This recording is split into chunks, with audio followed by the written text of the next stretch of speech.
क्या तुम थक गए हो? क्या तुम रोज़ रात को रो रो कर थक गए? तुम्हें क्या लगता है, लेटिंग गो एक आर्ट है या फिर एक साइंस? हमें अटैचमेंट हो जाती है बहुत सी चीज़ों के साथ। हम पढ़ते हैं किताबें, नॉवेल्स, फिल्में देखते हैं, टीवी को देखते हैं, ड्रामास को देखते हैं, हम हर चीज़ के साथ अटैच्ड हो जाते हैं। हम कहानियों को नहीं जाने देते तो हम फिर लोगों को कैसे जाने देंगे?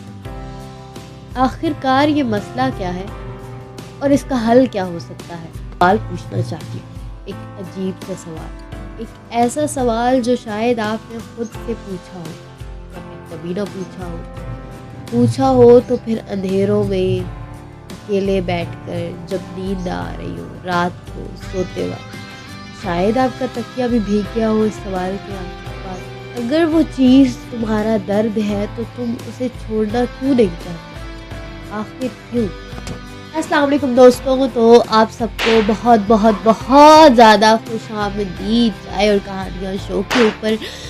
अब अपनी अपनी चाय उठा लें, थोड़ा सा करीब आ जाए, क्योंकि आज की कहानी सिर्फ कहानी नहीं है। यहाँ आपकी कहानी सुनाई जाएगी, मेरी कहानी सुनाई जाएगी और हर उस इंसान की कहानी होगी जो किसी चीज़ को या किसी को जाने देने की हिम्मत ही नहीं कर पाता।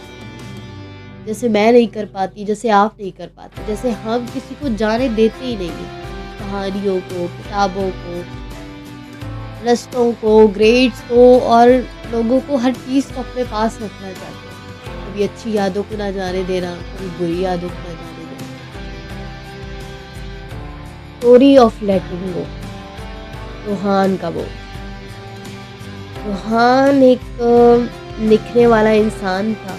वर्ड उसके दोस्त, अल्फाज उसके दोस्त, साइलेंस उसका घर था और मीरा उसकी दुनिया थी। 3 साल की वो मोहब्बत जो चाय की तरह थी, पहली घूंट में वार्म, बीच में डेप्थ और आखिरी घूंट में ऐसी कहानी जो कहती है ये ख़त्म मत कर। क्या कहानियाँ ऐसे ही ख़त्म हो जाया करती हैं? फिर एक दिन एक पुरानी तस्वीर, एक पुराना ख्याल, जैसे अक्सर होता है, कोई फेयरवेल नहीं था, कोई ड्रामेटिक सीन नहीं था, बस एक सुबह थी और वो सुबह थी मीरा के बगैर। रूहान के हाथ में उसका पुराना स्कार्फ था। खिड़की से बाहर बारिश थी और उसके अंदर खामोशी की एक ऐसी गूंज थी जो शीशों को तोड़ देती है।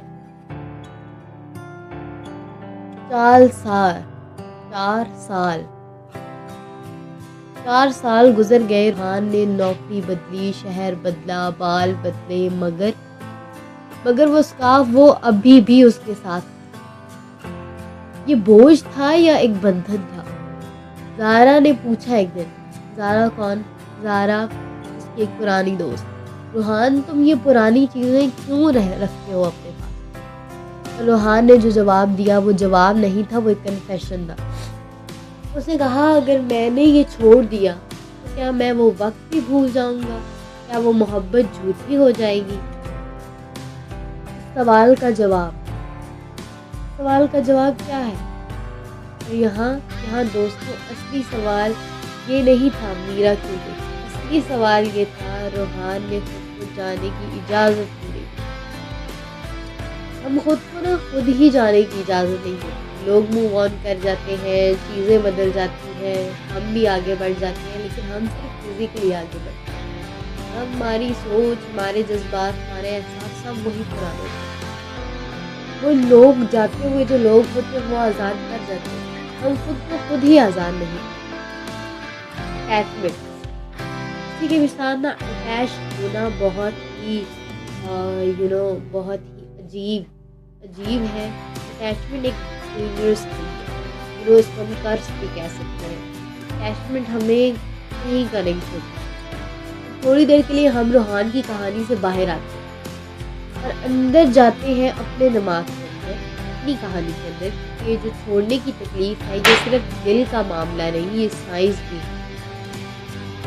अटैचमेंट क्या होती है? अटैचमेंट क्या भी लगा तो हम किसी से किसी की चीज़, किसी के लिए, किसी को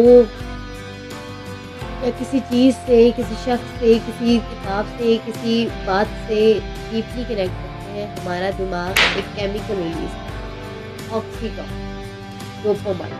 वही केमिकल्स जो खुशी देते हैं, वही केमिकल्स जो आदत बना देते हैं। तो सोचिए, जब वो इंसान या वो वक्त चला जाता है, हमारा दिमाग विड्रॉल में जाता है। बिल्कुल वैसे जैसे किसी चीज़ की आदत छोड़ना। तो तुम कमज़ोर नहीं हो, तुम ह्यूमन हो, तुम इंसान हो। कमज़ोर होने और इंसान होने में बड़ा फ़र्क होता है। अगर जब यही अटैचमेंट मैंने पहले भी कहा, एक डेंजरस चीज़ होती है जो हमें बड़ा हार्म करती है, एक बोझ बन जाए, अटैचमेंट बोझ बन जाती है ना, तब क्या होता है? पहली बात, तुम प्रेजेंट में जीना बंद कर देते हो। तुम्हारी आंखें आज में हैं मगर तुम्हारा दिल अभी भी कहीं पीछे अटका हुआ है। दूसरी बात, तुम नए रिश्तों को दूर रखते हो क्योंकि जो दर्द था उसकी याद तुम्हारे अंदर का जो डर है ना, उसे बढ़ा देती है। ठीक है, अगर मैं फिर से किसी को अंदर आने दूँ, मैं फिर से किसी को एक्सेप्ट करूँ, मैं फिर से किसी के साथ ज़िंदगी गुजारूँ, मैं फिर से किसी को अपना प्रीशियस टाइम दूँ, तो फिर से दर्द होगा। तीसरी बात, तो ये सबसे ख़तरनाक है, तुम अपनी आइडेंटिटी खो देते हो।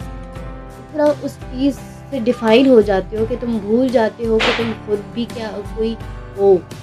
जैसे रुहान दस्ता, वो सिर्फ कपड़ा नहीं था, वो उसकी पहचान